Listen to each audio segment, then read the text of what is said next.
Henry, James, and Gordon were miserable. They had been shut up for several days for being naughty and longed to be let out again. At last Sir Topham Hatt arrived.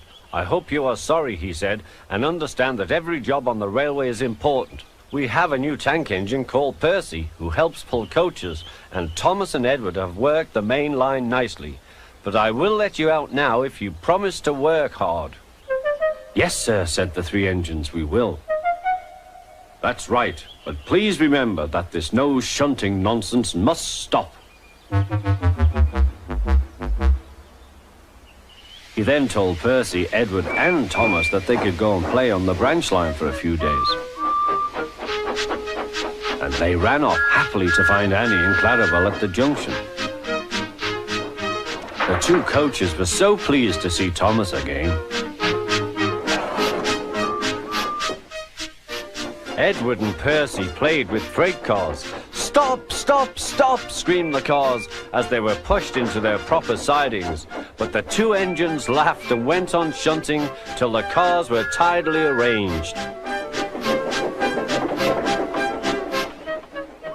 Next, Edward took some empty cars to the quarry. Percy was left alone.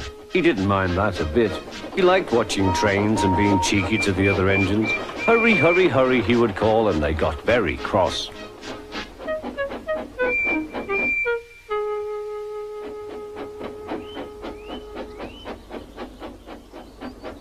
After a great deal of shunting, Percy was waiting for the signalman to set the switch so that he could get back to the yard.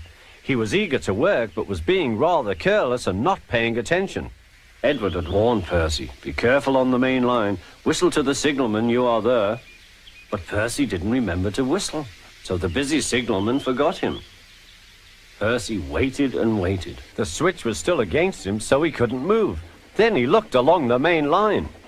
Peep, peep! He whistled in horror, for rushing straight towards him was Gordon with the express.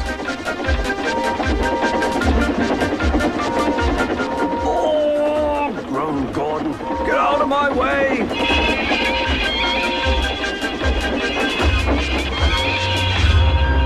Percy opened his eyes.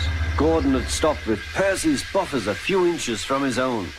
But Percy had begun to move. "I won't stay here. I'll run away," he puffed.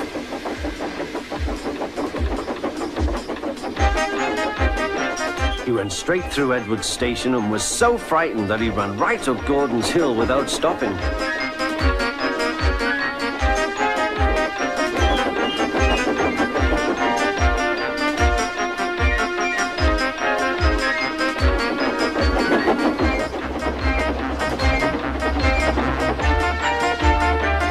After that, he was tired, but he couldn't stop. He had no driver to shut off steam and apply the brakes. "I want to stop, I want to stop," he puffed. The man in the signal box saw Percy was in trouble, so he kindly set the switch. Percy puffed wearily onto a nice empty siding, ending in a big bank of earth. He was too tired now to care where he went. "I want to stop. I want to stop. I have stopped," he puffed thankfully. "Never mind, Percy," said the workman as they dug him out. "You shall have a drink and some coal, and then you'll feel better." Presently, Gordon arrived. "Well done, Percy. You started so quickly that you stopped a nasty accident." "I'm sorry I was cheeky," said Percy. "You were clever to stop." Then Gordon helped pull Percy out from the bank. The two engines are now good friends, but Percy is always most careful when he goes on the main line.